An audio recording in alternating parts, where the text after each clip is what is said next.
Assalamualaikum warahmatullahi wabarakatuh dan selamat sejahtera kepada pelajar tingkatan 2 kelas Geografi. Hari ini kita akan mempelajari bab cuaca dan iklim di Malaysia. Pembelajaran ini disampaikan oleh Cikgu Khairul. Murid-murid jangan lupa tekan button like, sharekan video ini dan tekan button subscribe.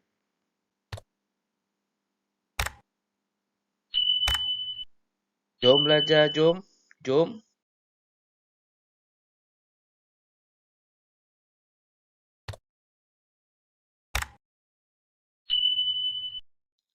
Baik, kita mulakan pembelajaran dengan mengetahui jenis dan ciri iklim di Malaysia. Baik murid-murid duduk di kawasan Malaysia, sudah pasti murid-murid akan merasa suasana panas sepanjang bulan, sepanjang tahun dan juga merasai suasana sejuk, lembap. Jadi, iklim di Malaysia ialah iklim khatulistiwa. Yang mana iklim khatulistiwa itu seperti yang cikgu cakap tadilah, iaitu suhu panas dan lembap sepanjang tahun. Dan iklim ini terletak di antara garisan lintang 0 hingga 10 darjah utara dan 0 darjah hingga 10 darjah selatan di garisan khatulistiwa. Kena ingatlah, Malaysia berhampiran dengan garisan khatulistiwa. Apa ciri-ciri iklim Malaysia? Yang pertama ialah suhunya lah. Suhunya tinggi dan hampir sekata sepanjang tahun. Maknanya boleh dikatakan setiap tahun suhunya daripada 26 naik ke 27, 29 ke 30, kadang-kadang turun balik 26, naik 27, kadang turun balik 26, naik ke 28. Jadi sepanjang hari dalam setiap tahun anda akan rasa panaslah sekata. Suhu tahunan iaitu 27 lah. Maknanya boleh dikatakan dari setiap bulan, daripada Januari sampai ke bulan Disember, kita tambahkan, kemudian kita bahagikan 12, kita dapatlah suhu tahunannya iaitu average dalam 27 darjah Celsius. Julat suhu tahunan kecil 1 darjah hingga 3 darjah Celsius lah.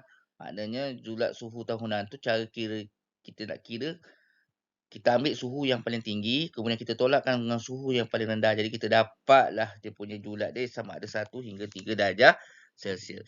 Julat suhu harian besar, bagaimana kita nak cari? Kalau kita lihat dalam info, suhu maksimum harian tolak suhu minimum harian. Sama macam tadilah. Dalam bulan tu kita ambil suhu yang tinggi tolak dengan suhu yang paling rendah, suhu minimum harian. Dalam bulan ni, dalam bulan julat suhu harian ni kita tengok dalam bulan. Dalam bulan tu kan ada 30 hari, 31 hari, ada 28 atau 29 hari. Kita kena carilah. Ini adalah sumber daripada Jabatan Meteorologi Malaysia 2017. Mungkin murid-murid boleh tengok dalam laman web Jabatan Meteorologi Malaysia suhu-suhu yang terdapat pada tahun 2018, 19, 20. Cuba kita siasat. Okey, baik. Yang kedua ialah hujan. Hujan ini menyebabkan negara kita menjadi lembap, menjadi sejuk lah.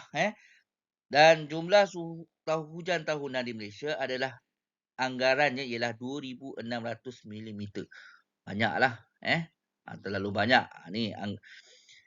Taburan hujan adalah tidak sekata kerana dipengaruhi oleh bentuk muka bumi dan tiupan angin monsun. Bila kamu tengok di langit, bila datang angin kuat, bila datang cuaca nak mendung, maka berlakulah hujan. Dan hujan itu berlaku tidak sekata. Murid-murid setuju ke tidak setuju? Tentulah setuju. Tentulah setuju sebab kalau kamu perasan ada tempat tak hujan, ada tempat hujan. Ada yang kawasan hujan tu bila kamu tengok sebelah sana tu tak hujan. Sepadan, hujan sepadan tak hujan, sebelah-sebelah aja. Itu disebabkan oleh faktor bentuk muka bumi kita lah. Dan juga tiupan angin. Tiupan angin itu mempengaruhi air hujan itu turun dari kawasan ke atas bentuk permukaan bumi itu yang terdedah lah. Sama ada kena hujan ataupun tidak kena hujan. Hujan maksimum diterima semasa peralihan monsun iaitu pada hujung bulan Mac hingga awal Mei dan Oktober hingga pertengahan November. Ni monsun, angin monsun. Nanti kita akan belajarlah Okey, jadi itu faktor hujan. Okey, seterusnya kamu boleh belajar hujan, jenis-jenis hujan di Malaysia lah. Yang pertama hujan perolakan, yang kedua hujan bukit. Apa itu hujan perolakan? Apa itu hujan bukit? Hujan perolakan ini ialah permukaan bumi yang dipanaskan oleh pancaran matahari. Kamu dah belajar dah dulu sains kan dulu. Apabila berlakunya cahaya matahari panas, wap udara panas akan naik. Dia naik membawa bersama-sama dengan air. Kalau ada kawasan sungai, okey, kawasan tasik ke, udara panas tu naik bersama dengan wap-wap air. Apa itu wap air? Kamu pernah tengok mak kamu jerang air, kamu tengok mak kamu masak air keluar wap. Wap itulah kita panggil sebagai wap air. Tapi mata kasar kita tak nampak sekeliling kita, tapi pada waktu panas akan, tetapi kebiasaannya memang udara panas itu akan membawa wap air yang halus yang kamu tak nampak ke udara. Bila wap itu naik ke udara, bersama-sama dengan air ke atmosfera, ke kawasan awan, maka awan ini akan kembung. Maksudnya awan ini akan dipenuhi oleh air tadi tu, wap air. Air itu penuh di dalam awan. Maka jadilah awan cumulonimbus. Awan cumulonimbus. Apa ni cumulonimbus ni? Awan yang syarat dengan wap-wap air yang dibawa ke dalam awan. Okey? Bila awan ini tak mampu nak menampung jumlah air yang banyak, maka dia akan turunkan air. Dan air itu, titisan air itu daripada awan ke bawah, ke atas permukaan bumi, ke rumah kita, ke padang, ke sekolah ke dan sebagainya. Itu kita panggil hujan. Itu kita panggil hujan lah. Sama ada dalam hujan renyai-renyai ke, hujan lebat ke. Biasanya kalau hujan datang, dia akan disusuli dengan kilat atau petir. Biasanya kilat atau petir sampai dululah sebelum hujan. Sebelum hujan tu kadang-kadang kamu lihat, mungkin angin. Angin. Itu yang cikgu katakan tadilah. Faktor angin monsun tu, tiupan angin tu akan mempengaruhi hujan. Yang kedua ialah hujan bukit. Apa hujan bukit ni? Hujan bukit ialah turun daripada kawasan tanah tinggi yang menghadap udara lembap. Udara lembap dari laut dipaksa naik ke cerun bukit kerana dihalang oleh tanah tinggi. Jadi, udara lembap ni, okay, dari laut dibawa naik ke atas awan. Dibawa naik ke atas awan. Tapi dihalang oleh kawasan tanah tinggi. Ataupun bukit lah. Ataupun gunung, okey, menyebabkan terbentuklah proses pemulawapan, disebabkan oleh wap air bergerak bersama-sama dengan angin sejuk, udara sejuk. Jadi bila bergerak bersama-sama, maka terjadilah titisan air, lalu membentuk awan. Yang ini kita panggil sebagai hujan bukit.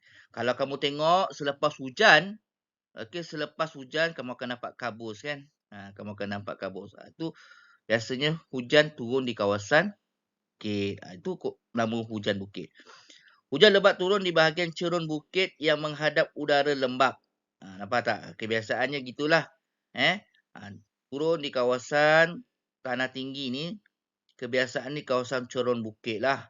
Dan bahagian cerun yang terlindung menerima hujan yang sedikit dan dikenali sebagai kawasan lindungan hujan. Maknanya kawasan cerun ni yang tak kena hujan, kita panggil sebagai kawasan lindungan hujan. Siapa yang tak pernah pergi bukit, tak pernah pergi gunung, pergilah bukit gunung. Tunggu hujan tu turun. Biasa kat bawah tu dia tak terdedah kepada hujan. Sebab pokok tinggi, daun banyak, dia menutup hujan itu terkena daripada permukaan bumi. Atas lantai lah tempat awak pijak di atas tanah tu. Jadi kawasan itu kita panggil sebagai kawasan kan hujan. Jadi inilah dia lah bila udara sejuk lalu bersamaan dengan wap air naik, maka dibawa bersama-sama dan akan menyebabkan hujan.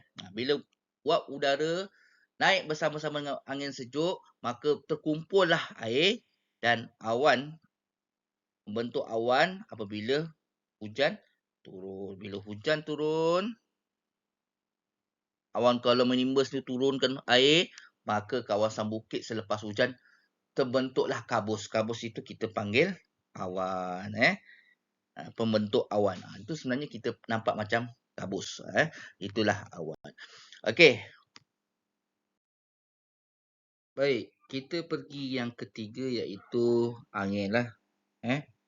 Kalau di Malaysia terdapat dua jenis angin monsun dan juga kita ada angin Sumatera dan angin tempatan. Angin monsun yang cikgu maksudkan ni datang daripada timur laut dan juga barat daya. Angin monsun timur laut ini pada awalnya ia berasal daripada pedalaman benua Asia. Kalau kamu tengok di sini, okey, di benua Asia, Asia ni besar kan? Dia datang daripada benua Asia, kemudian dia merentasi lautan Cina Selatan. Lautan Cina Selatan kawasan sini lah. Kalau atas sikit lautan Pasifik, lautan Cina Selatan sebelah sinilah, sebelah sini. Ini laut Cina Selatan. Jadi dia merentasi lautan Cina Selatan.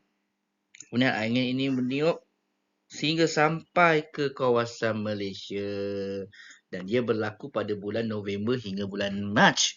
Semestinya lah bulan 9, 10, 11, 12, 1, 2, 3. Waktu ini nelayan-nelayan tidak boleh keluar untuk menangkap ikan kerana ia membawa hujan yang lebat di kawasan pantai timur semenanjung Malaysia, kawasan pantai barat Sabah dan pantai utara dan timur Sabah kerana hujan arus yang tinggi serta menyebabkan ribut yang menyebabkan bot-bot nelayan boleh karam jika mereka pergi menangkap ikan pada angin monsun timur laut. Berbanding dengan angin monsun barat daya, dia berlaku lebih awal lah. Angin itu bertiup daripada bulan Mei, dari pertengahan bulan Mei hingga akhir bulan September. 5, 6, 7, 8, 9. Bulan 9 sampai bulan 9 lah. Dan ia berasal daripada benua Australia. Australia ni satu negara yang sangat besar. Angin itu bertiup daripada Australia, kemudian menghala ke kawasan Malaysia lah. Dia juga merentasi Lautan Hindia ni. Lautan Hindi ni belah sini lah. Lautan Hindi ni di belah barat daya. Ini Lautan Hindi. Kalau Laut Cina Selatan sebelah sini, menghala ke timur. Timur laut. Jadi, hujan angin ini akan membawa hujan sederhana lebat di kawasan Malaysia lah.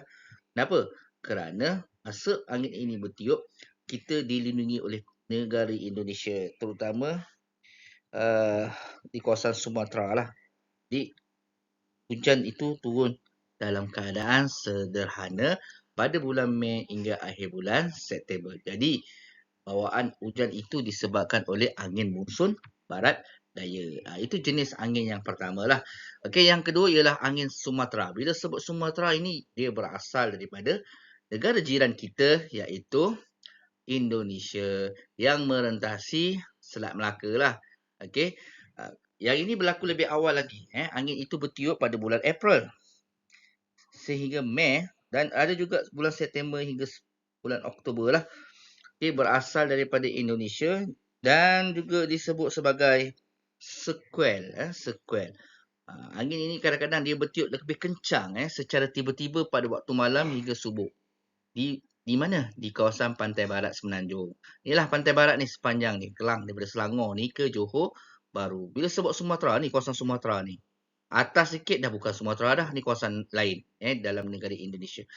Jadi angin sini tiba-tiba saja membawa angin yang kencang di kawasan laut. Jadi nelayan-nelayan yang ingin menangkap ikan dan sebagainya pada waktu malam, mereka kena berhati-hatilah. Sebab apa? Kadang-kadang angin Sumatera ni dia akan membawa hujan yang lebat disertai kilat dan petir. Bayangkan kalau kita duduk dalam di tengah-tengah laut, kita pun sendiri rasa takut dengan tiupan angin yang kuat dan juga petir, ombak yang arus yang sangat kuat. Baik, dan tiupan angin yang terakhir ialah angin tempatan. Istilah untuk angin lah di sesuatu tempat yang terpencil. Bukan tempat yang terpencil lah. Di kawasan yang berhampiran dengan pantai. Bukan kawasan bandar.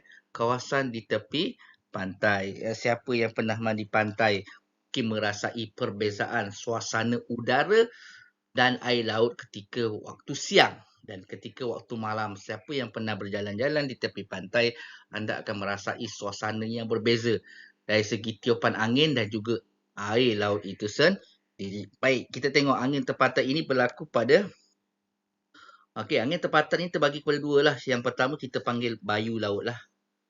Bayu laut ni maksudnya angin daripada kawasan laut. Yang kedua, bayu darat ini angin daripada darat lah. Kenapa kita panggil bayu laut? Kenapa kita panggil bayu darat? Okey, baik. Tengok betul-betul arahan ataupun maklumat yang terkandung dalam buku teks anda. Okey, angin ini bertiup pada waktu siang di kawasan berhampiran pantai. Maknanya pada waktu siang, angin ini tiup daripada laut sampai ke pantai. Jadi, bila bertiup, ia akan menyebabkan pancaran matahari menyebabkan dataran lebih cepat panas mengalami tekanan rendah berbanding permukaan laut yang mengalami tekanan tinggi. Maknanya, angin tiup daripada laut ni sampai ke pantai, sampai kawasan sinilah. Jadi, kawasan ini mengalami angin sejuk.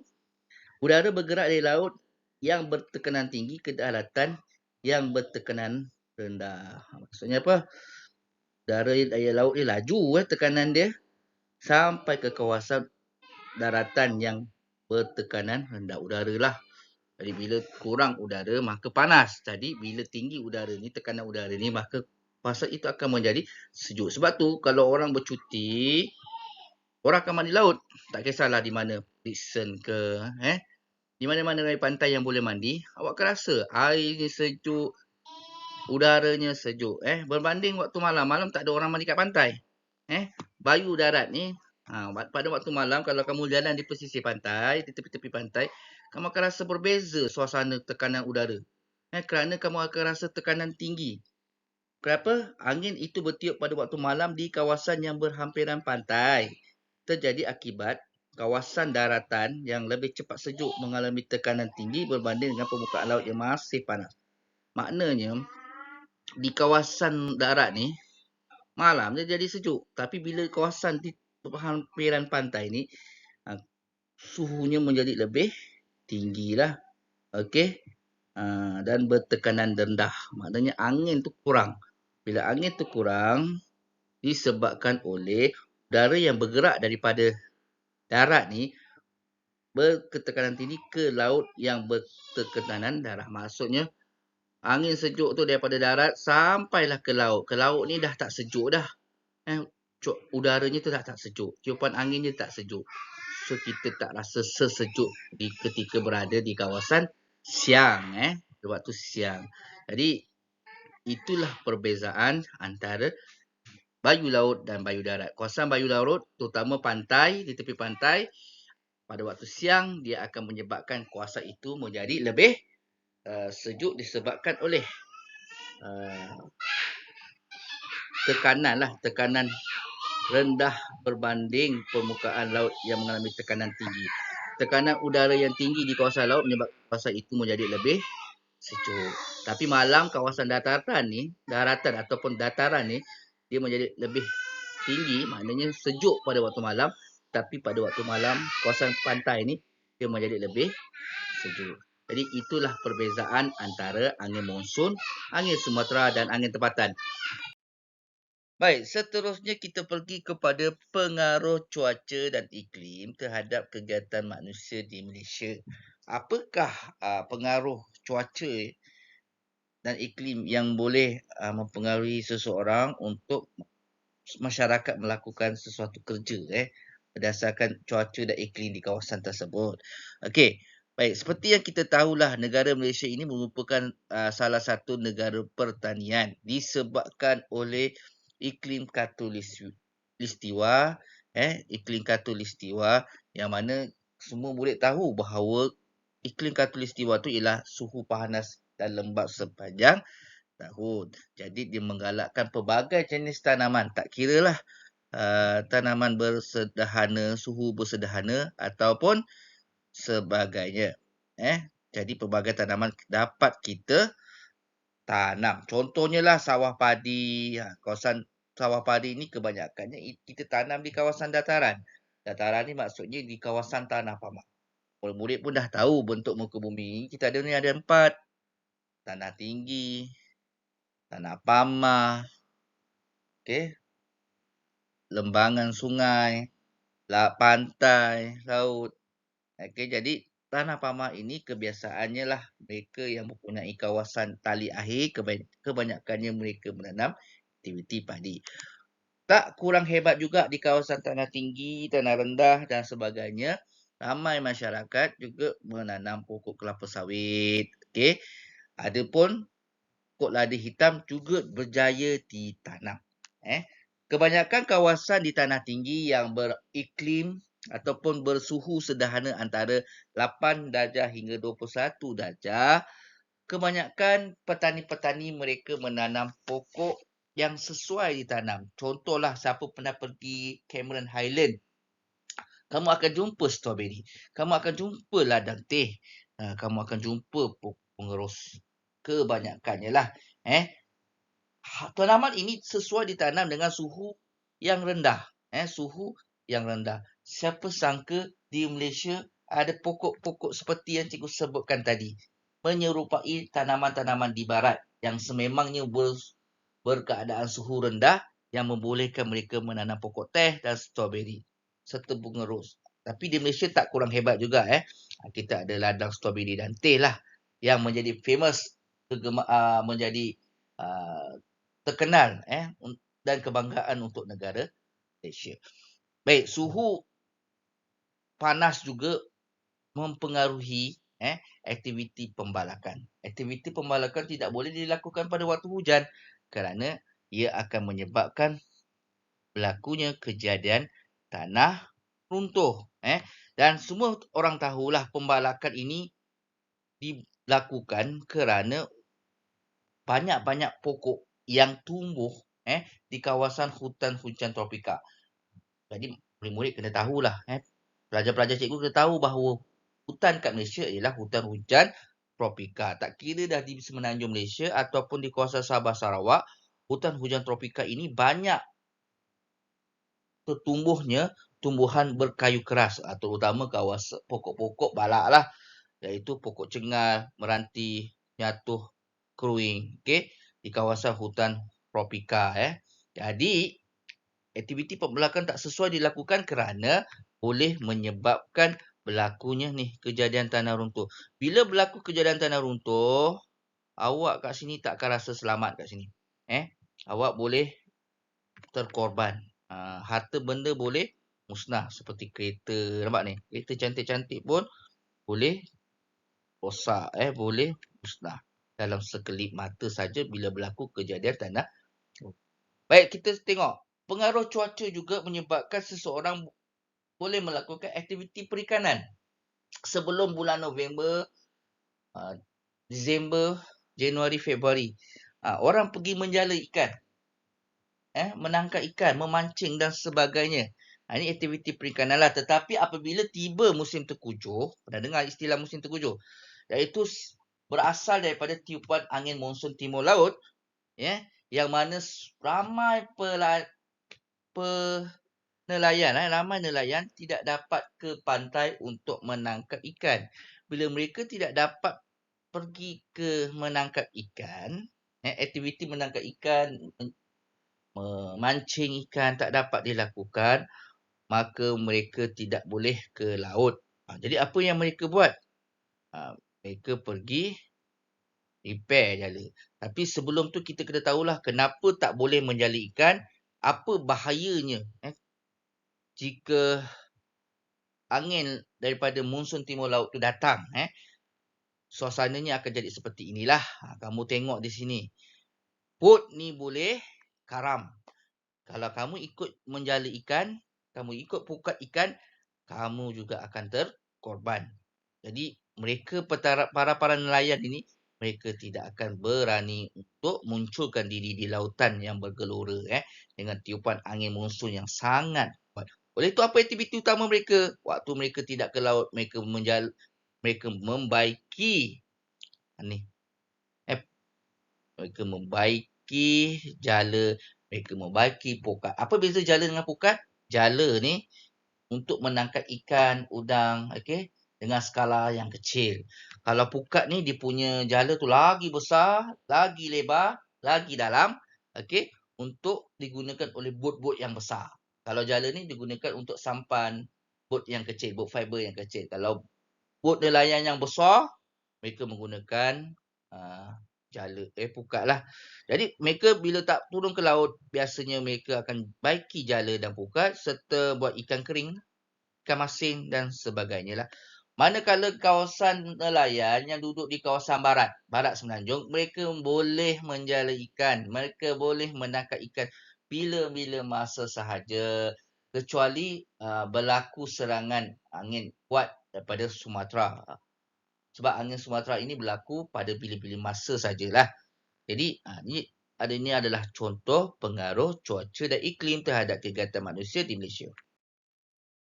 Baik, seterusnya kita pergi kepada pengaruh cuaca dan iklim terhadap kegiatan manusia di Malaysia, terutamanya kepada aktiviti pelancongan. Kenapa? Kenapa Malaysia ini dapat dijadikan sebagai aktiviti pelancongan? Kerana ramai pelancong, tak kiralah pelancong tempatan ataupun pelancong antarabangsa ataupun kita panggil sebagai pelancong asing yang berminat untuk berkunjung ke Malaysia bukan kerana keadaan iklim khatulistiwa tetapi mempunyai tempat-tempat yang menarik. Terdapat juga pelancong yang berminat berkunjung ke kawasan tanah tinggi yang mempunyai suhu sederhana dan udara yang nyaman. Contoh di bawah ni lah kawasan yang cikgu cakap tanah tinggi yang mempunyai suhu sederhana dan nyaman, iaitu kawasan Cameron Highland, Genting Highland, Kundasang Sabah, Bukit Larut dan sebagainya lah. Aktiviti pelancongan ini kalau kamu pergi, siapa yang pernah pergi Genting Highland, terdapat banyak permainan taman kawasan tema-tema permainan kat Genting Highland. Kamu kalau di kawasan Cameron Highland, kamu boleh tengok aktiviti pertanian bersuhu sederhana. Contohnya tanaman strawberry, tanaman teh yang ada di kawasan Kundasang Sabah. Tanaman-tanaman mengerus contohnya. Kamu boleh juga ada juga pelancong yang datang ke Malaysia di kawasan tanah tinggi bukan hanya setakat melancong saja tapi nak buat uh, nak hiking, nak memanjat bukit, memanjat gunung. Dan kalau kamu lihatlah kebanyakan cerita-cerita National Geography ke apa ke, banyak menceritakan tentang kelebihan hutan hujan tropika yang terdapat di negara Asia Tenggara, terutama di Malaysia.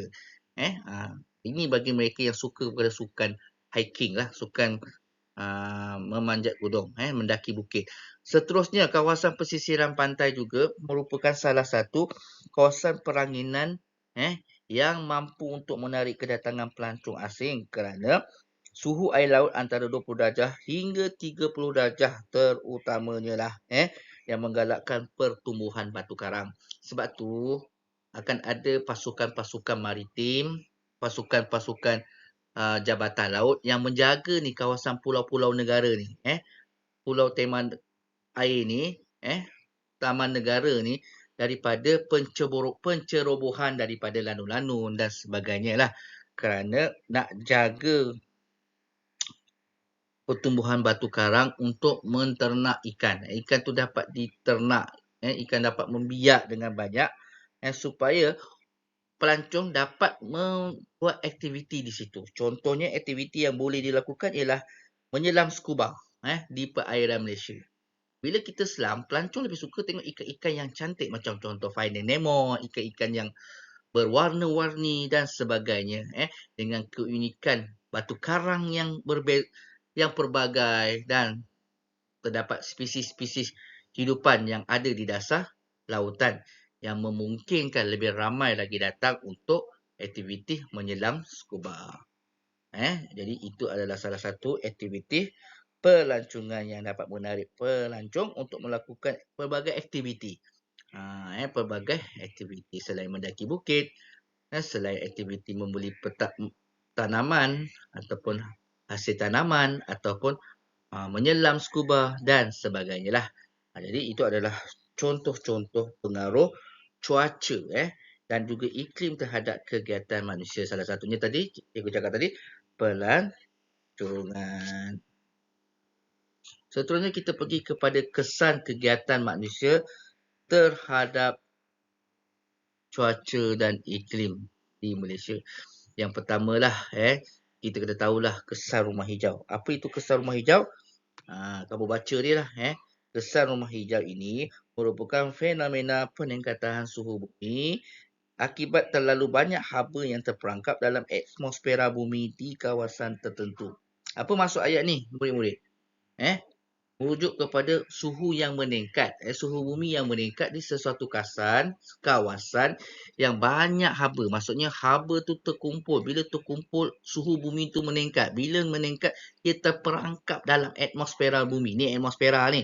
Maknanya dalam atmosfera ni, suhu ni terkumpul kat kawasan ni. Jadi dia tak boleh keluar. Tak boleh keluar daripada atmosfera. Jadi itulah kita panggil sebagai kesan rumah hijau. Kebanyakan haba yang dipantulkan oleh bumi tak dapat keluar ke angkasa. Matahari dah pacarkan cahaya matahari yang membawa haba. Sepatutnya dia boleh pantul keluar daripada lapisan atmosfera. Tetapi hal ini tidak berlaku. Kenapa? Kenapa? Kerana gas rumah hijau seperti dia mempunyai kandungan-kandungan gas yang boleh mencemarkan udara lah. Salah satunya karbon dioksida, klorofluorokarbon, metana dan juga nitrus oksida kalau tak silap cikgu yang dapat berfungsi untuk mengekalkan suhu bumi. Tetapi aktiviti manusia lagi telah meningkatkan pelepasan gas-gas ini ke atmosfera. Okey, gas-gas kesan rumah hijau inilah, gas rumah hijau inilah yang menyebabkan bahawa pertambahan suhu bumi itu berlaku, maka menyebabkan haba itu semakin meningkat apabila gas-gas ini dilepaskan secara bersama dan tak terkawal. Oleh itu, fenomena kesan rumah hijau mengakibatkan berlakunya perubahan iklim. Jadi kita kena tahulah apa yang menyebabkan perubahan iklim ni. Apa yang menyebabkan perubahan iklim? Yang pertama, kita nak tahu juga punca-puncanya ialah disebabkan oleh kawasan pelupusan sampah. Okey. Yang pertamanya kita tengoklah. Mungkin disebabkan oleh pembakaran bahan api fosil. Yang ini contohlah. Apa itu bahan api fosil? Ni bahan-bahan daripada haiwan dan juga tumbuhan yang dah hidup lama. Tapi mati seperti hingga menghasilkan sesuatu bahan seperti gas, minyak, petroleum dan sebagainya lah. Yang kedua, kawasan pelupusan sampah. Yang ini kan membebaskan gas-gas rumah hijau. Jadi bila panas, dia akan menyerap, kandungan gas-gas ini akan menyerap di kawasan atmosfera. Itu yang menyebabkan sesuatu tempat itu menjadi lebih panas. Okay. Yang kedua, pembakaran sisa-sisa pertanian. Contohlah aktiviti pertanian. Bila dah tak gunakan nak tanam baru, dibakarnya kawasan itu. Yang seterusnya, kegiatan pembalakan.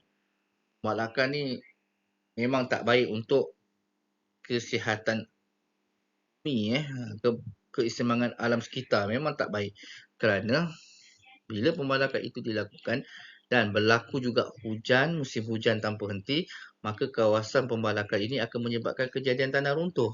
Dan tidak langsung akan menyebabkan banjir lumpur. Kesian. Dan pembakaran hutan. Sama lah macam ni aktiviti pembakaran ni. Ini semua ni pembakaran secara terbuka ni. Jadi, apa natijahnya daripada ini? Gas-gas yang terhasil daripada aktiviti ini telah menyebabkan suhu di permukaan ini menjadi lebih meningkat kerana terperangkap di dalam lapisan atmosfera. Bila tak boleh dibebaskan, dibuang, maka suhu itu akan menjadi panas dan ianya akan memberikan satu kesan yang buruk kepada alam sekitar yang kita panggil sebagai kesan bumi hijau. Okey, jadi itulah serba sedikit tentang kesan rumah hijau.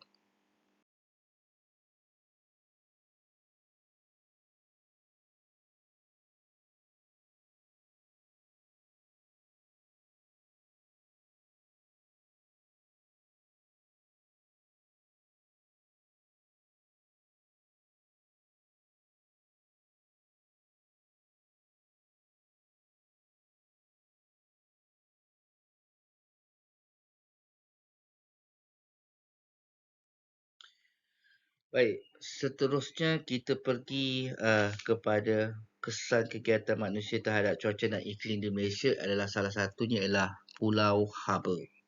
Apa itu Pulau Habur? Siapa yang boleh bagi tahu cikgu Pulau Habur? Okey, Pulau Habur ini merupakan fenomena suhu di kawasan Tepu Bena. Tepu Bena ni apa Apa yang kamu faham tentang Tepu Bena ni di dalam bandar yang lebih panas daripada kawasan persekitarannya Tepu Bena ni maksudnya ialah kawasan yang padat. Highlightkan buku ni highlightkan pula. Jangan kamu conteng dalam buku teks. Highlightkan di kepala otak kamu tu, Tepuk Bena tu ialah kawasan padat di bandar terutamanya kerana kawasan ini lebih panas berbanding kawasan sekitarnya. Maknanya cikgu nak beritahu lah, kalau kamu tengok ni gambar-gambar ni kawasannya itu akan menjadi lebih panas. Kawasan padat lah kurangnya tanam-tanaman kurangnya kawasan yang boleh melindungi daripada haba dan juga sinaran matahari. Selain itu, fenomena Pulau Habur menyebabkan keselesaan penduduk di bandar terjejas kerana keadaan suhu yang tinggi. Okey, keadaan suhu yang tinggi ini juga menyebabkan masyarakat akan sentiasa menggunakan aircon sebagai jalan penyelesaian bila duduk di rumah kan. Kalau kamu perasan waktu tengah hari, bila panas, kamu pegang dinding rumah kamu, kamu akan rasa panas. Terutama siapa yang duduk di kawasan rumah flat. Kalau kamu pegang dinding rumah flat yang menghadap matahari, memang betul-betul panas. Memang betul-betul panas. Jadi itu adalah disebabkan oleh Pulau Habur. Okey, kita nak tahu juga punca-punca fenomena Pulau Habur. Yang pertama ialah bangunan konkrit dan permukaan berturap menyebabkan menyerap dan menyimpan banyak bahang matahari. Apa yang kamu tahu tentang ni? Okey, yang ni dia bangunan-bangunan yang berkonkrit ni. Ni kawasan bangunan pembinaan, aktiviti pembangunan yang banyak menghasilkan bangunan-bangunan. Pertama, tak kisahlah bangunan apa apartmen ke, rumah flat ke, menara KL ke. Jadi ia menyebabkan bahang matahari itu semakin panas kerana mampu menyerap cahaya matahari haba-haba itu di kawasan bangunan ini. Selain itu, bahan berturak. Bahan berturak tu jalan raya lah.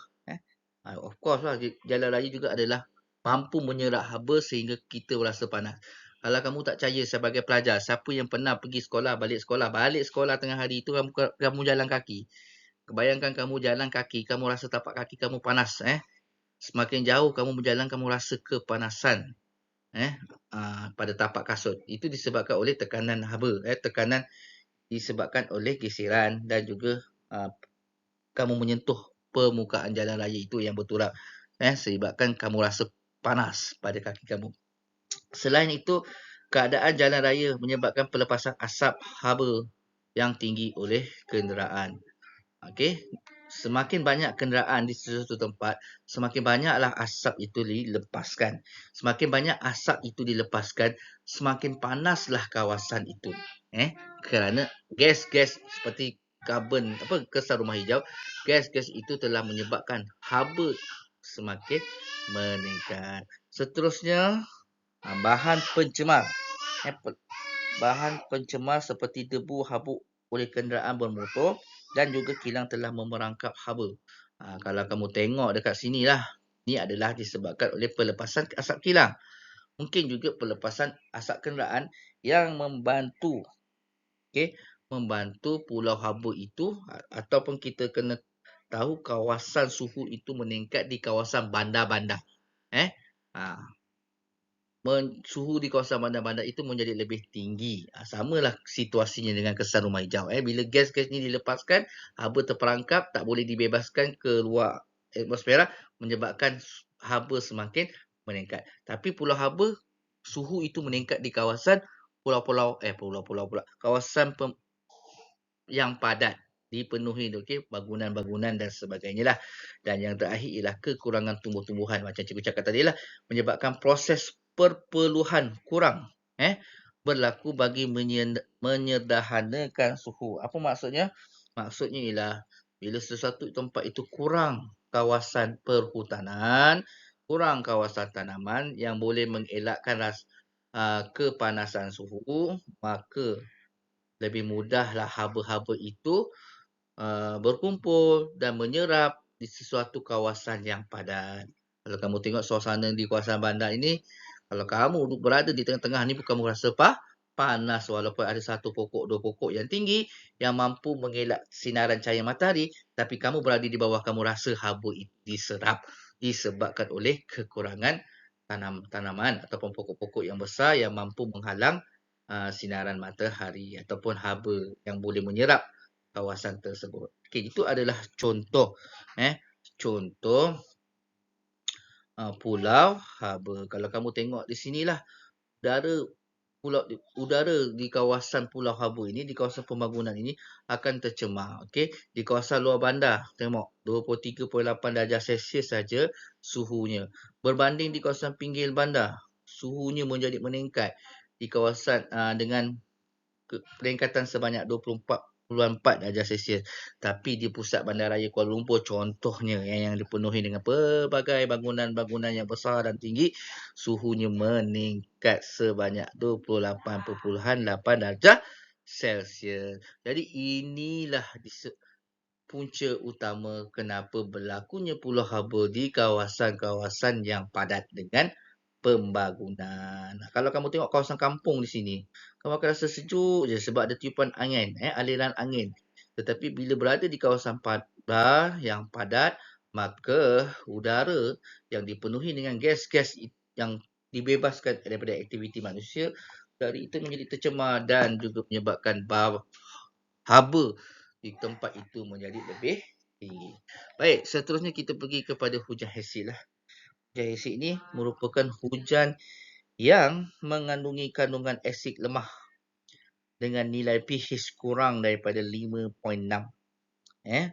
Hujan asid ini berlaku apabila udara di sesuatu kawasan itu tercemar dengan teruk oleh pembebasan gas nitrogen oksida, karbon monoksida dan sulfur dioksida.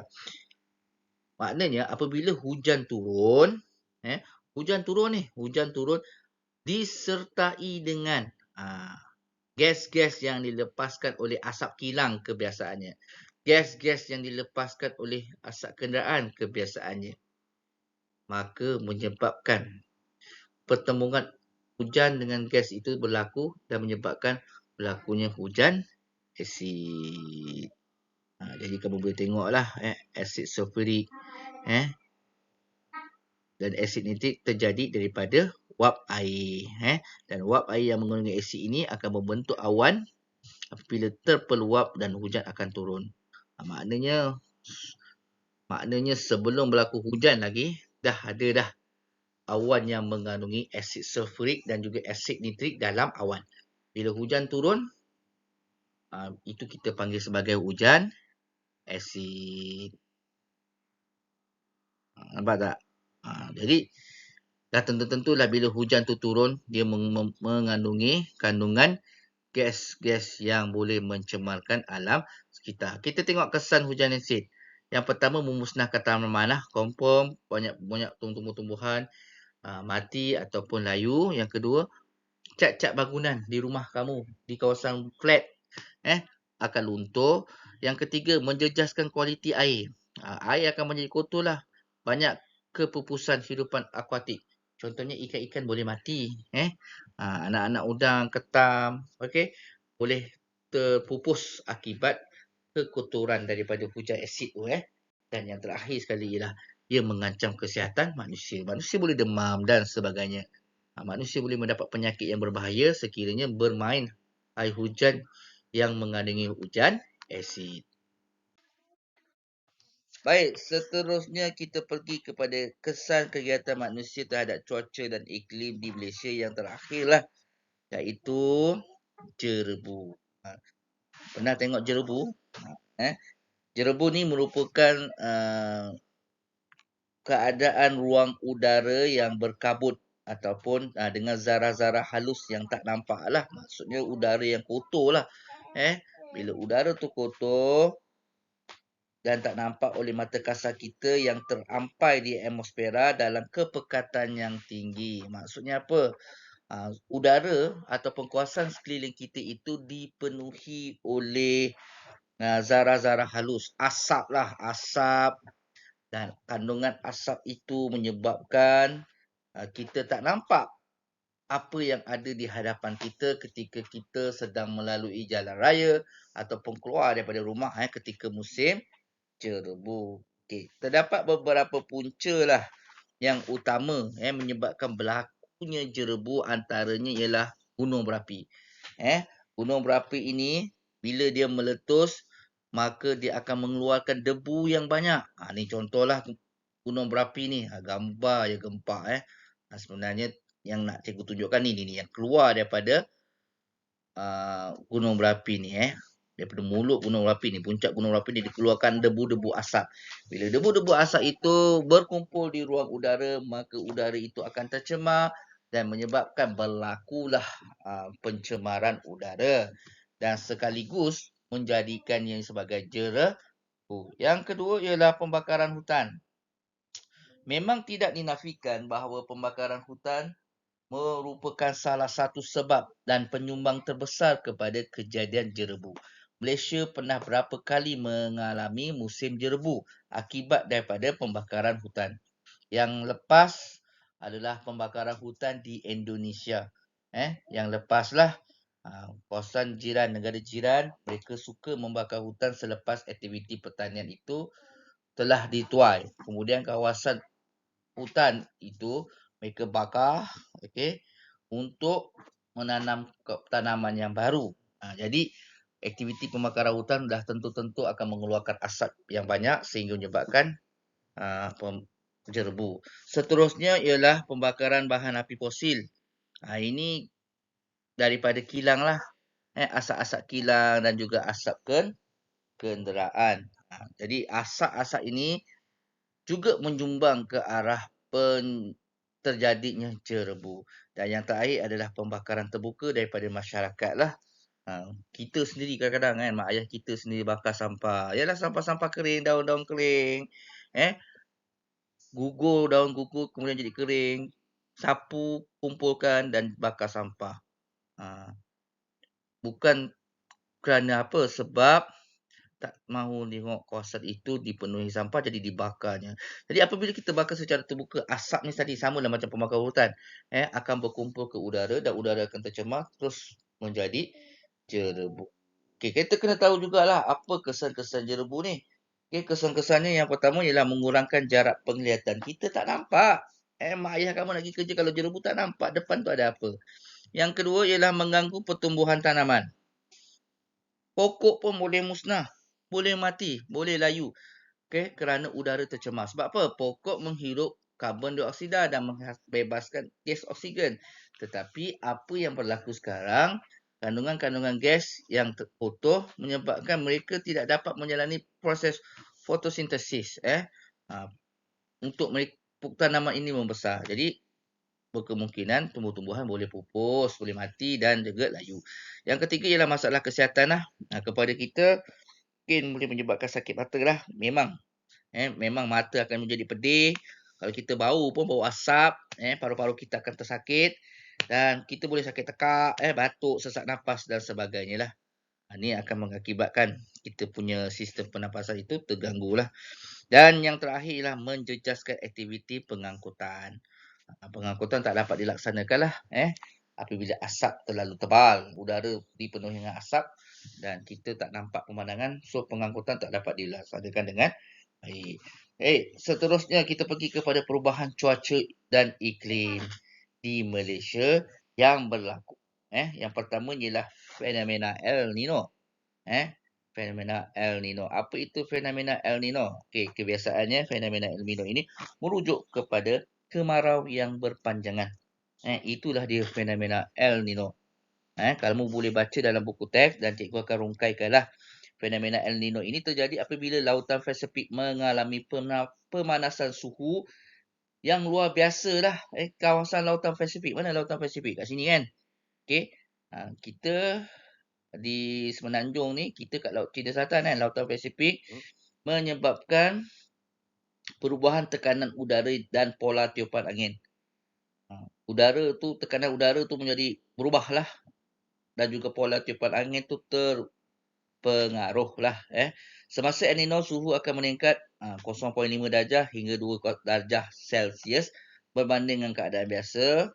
Ia berlaku selama 6 hingga 18 bulan dan El Nino ini terbentuk pada pertengahan tahun lah, berada di kemuncak pada akhir tahun dan menjadi lemah sepanjang menjelang awal tahun yang berikutnya pada tahun depan. Okey, negara yang mengalami El Nino biasanya lah Malaysia, Indonesia, Brazil, India. India dekat lautan Hindi pun kena juga El Nino ni. Australia, okey, lagi dekat dengan kawasan lautan Pasifik ni, dan Ethiopia. Jadi dalam keadaan normal, biasanya lah angin timur ataupun kita panggil angin timuran, dia bertiup dari lautan timur lautan Pasifik ke barat. Timur belah sini kan. Dia tiup pergi ke ke barat lautan Pasifik. Jadi membawa hujan yang lebat ke Asia Tenggara, Australia dan Papua New Guinea. Papua New Guinea ni belah bawah-bawah ni belah sinilah Papua New Guinea. Jadi semasa El Nino tu berlaku, tiupan angin timuran menjadi lemah kerana tekanan udara yang rendah. Bila kurang tekanan udara, maka tiupan angin menjadi rendah. Dan angin barat menggantikan angin timur yang bertiup timur lautan Pasifik. Daripada barat ni, dia menggantikan angin timur yang tiup daripada dan bertiup ke timur lautan Pasifik. Maknanya dia bolak-balik lah dia bolak-balik. Dan kesannya ialah negara-negara di barat, terutamanya di lautan Pasifik. Lautan Pasifik kat sinilah. Negara-negara barat termasuklah Malaysia juga akan mengalami kemarau kerana kurangnya tekanan udara. Kerana walaupun sepatutnya menerima hujan yang lebat, bila angin ikut tiup juga, ada tiup tekanan udara, sepatutnya negara hujan, tetapi akan mengalami kemarau. Dan sebaliknya negara di timur lautan Pasifik belah sanalah, Pasifik barat belah sini, timur belah sana, terutamanya di Amerika Utara dan juga Selatan, mereka akan menerima pula hujan yang lebat walaupun sepatutnya mengalami musim kemarau. Jadi itulah fenomena El Nino. Dalam bahasa Sepanyolnya dipanggil ataupun bermaksud anak lelaki lah. La Nina bermaksud anak gadis. Gangguan atmosfera, kesan fenomena El Nino merujuk kepada kemarau yang berpanjangan. Jadi berkemungkinan lah La Nina merujuk kepada kejadian banjir besar. Itu La Nina. Yang jadi El Nino. Baik, ni tadi cikgu dah bagi tahu dah. Ni masih lagi tentang El Nino.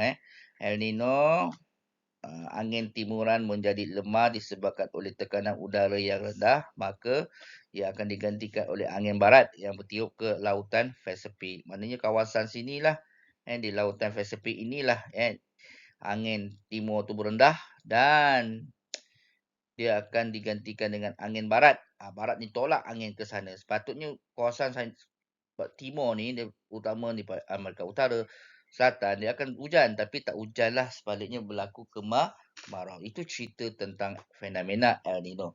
Kalau kita nak cerita tentang fenomena La Nina, La Nina tu merujuk kepada kejadian penurunan suhu permukaan laut.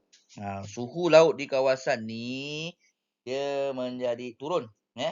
La Nina terjadi apabila permukaan laut di bahagian tengah. Inilah. Permukaan laut di bahagian tengah dan timur laut Pasifik. Timur mana timur? Timur belah sini. Timur belah sini.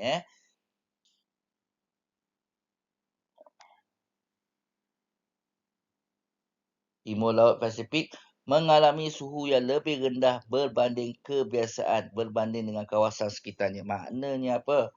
Maknanya kawasan timur lautan Pasifik ni suhunya lebih rendah. Sepatutnya suhunya tinggi, tetapi fenomena La Nina inilah menyebabkan kawasan itu mengalami penurunan suhu di permukaan laut. Okey. Apa kesannya? Apa yang fenomena ni menyebabkan apa? Okey, baik. Dia akan menyebabkan awan tebal terbentuk dan hujan lebat luar biasa. Kalau tekanan udara itu tinggi, maka sejuklah kawasan tu lah kan. Tapi disebabkan oleh penurunan suhu, maka awan tebal terbentuk. Maknanya penurunan suhu tu menyebabkan banjir besar boleh berlaku. Sebab apa? Sebab kerap turun hujan.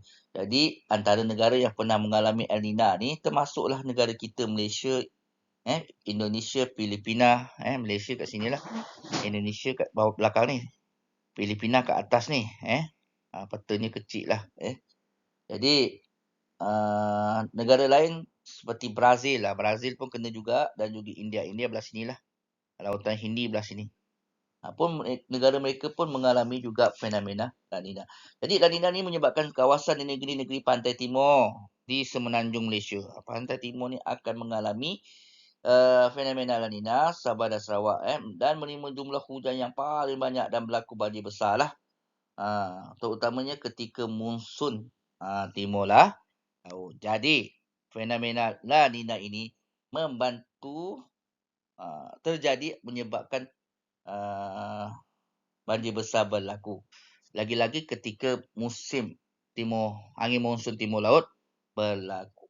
Jadi bila kita tengok tiupan angin ni, dia akan berpusing di lautan Pasifik ni, dia akan berpusing, pusing, menyebabkan kawasan merah ni, kawasan oranye ni, kawasan warna ni akan menjadi hujan lebat selebat-lebatnya dan juga menyebabkan banjir besar. Dan boleh terjadilah fenomena tsunami dan sebagainya lah. Sebagainya.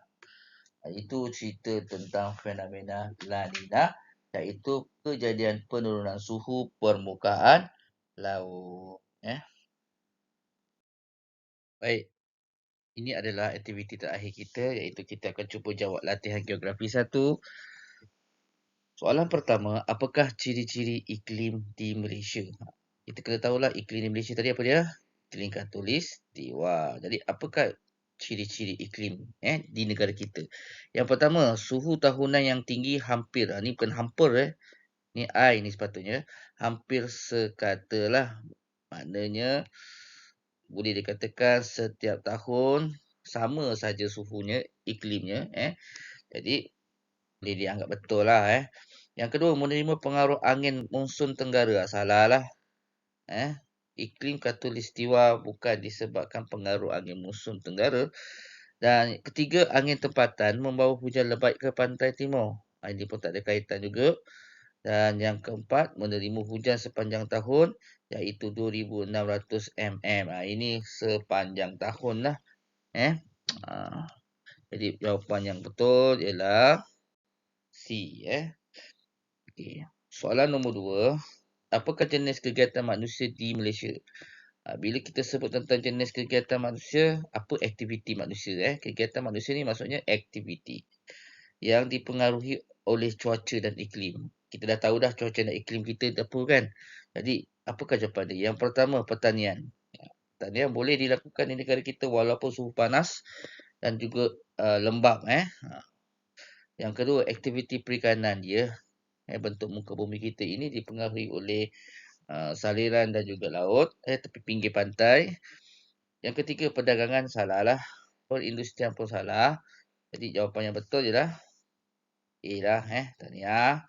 Jadi soalan nombor 3, pembakaran sisa pertanian atau haba terperangkap dalam atmosfera bumi dan peningkatan suhu bumi.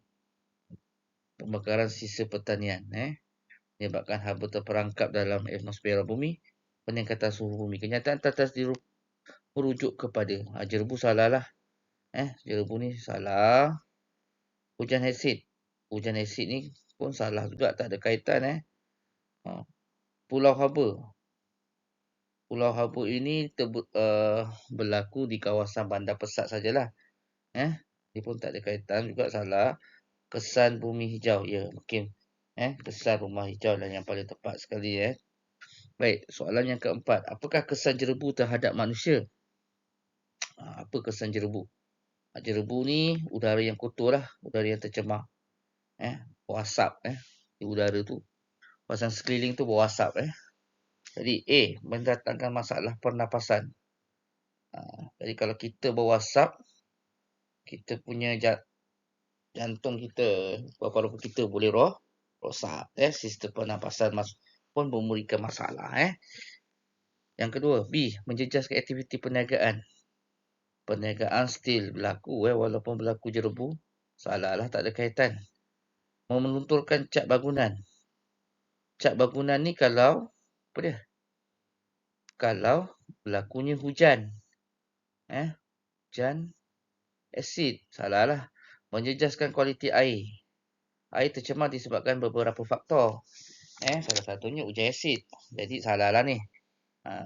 Jadi jawapan yang betul ialah A. Okey, baik. Soalan yang terakhir. Apakah fenomena di sebelah? Bukan di sebelah, di atas patutnya. Ni gambar ni kat atas. Gambar ni sebenarnya kat atas. Okay, jadi apakah kesan daripada aktiviti manusia ni? Yang pertama, peningkatan suhu. Adakah betul? Salah lah. A tu salah. B, pulau haba. Pulau haba. Apa tu pulau? Cikgu, pulau. Ada yang kata salah sebab ni kawasan bandar mana ada pulau. Nanti cikgu bagi explanation lah. C, hujan asid. Salah. Kalau kamu tengok kat sini, udara ni naik ke atas bersama dengan wap-wap panas. Jadi dia berkumpul kat atas ni. Jadi bila kumpul kat sini, bersama gas-gas yang tercemar, menyebabkan suhu bumi itu meningkat. Jadi tak mungkinlah hujan asid. D, kemarau pun tak ada kaitan juga, salah. Jadi kalau kita tengok gambar seperti ini, dah tentu-tentulah ia pulau haba. Dia panas disebabkan oleh peningkatan suhu dan kurangnya tanam-tanaman. Pokok-pokok hutan, kawasan-kawasan yang boleh mengelakkan kepanasan haba di sesuatu tempat disebabkan oleh kepadatan bangunan-bangunan, pembangunan lah, kawasan pembangunan. Jadi kalau kita tengok ni gambar Kota Raya Kuala Lumpur kan. Jadi dah tentulah jawapannya ialah Pulau Haba. Kerana kawasan bandar-bandar pesat terutamanya yang dikelilingi oleh bangunan-bangunan besar dan tinggi, penyebab utama suhu haba tu meningkat di kawasan tersebut berbanding di kawasan pinggir bandar, pendalaman dan sebagainya lah. Suhunya berbeza. Jadi jawapannya ialah B. Sampai sini saja pelajaran kita. Murid-murid diminta sharekan video ini, like video ini dan tekan button subscribe. Sekian daripada Cikgu Khairul. Terima kasih. Kita jumpa lagi pada bab 5.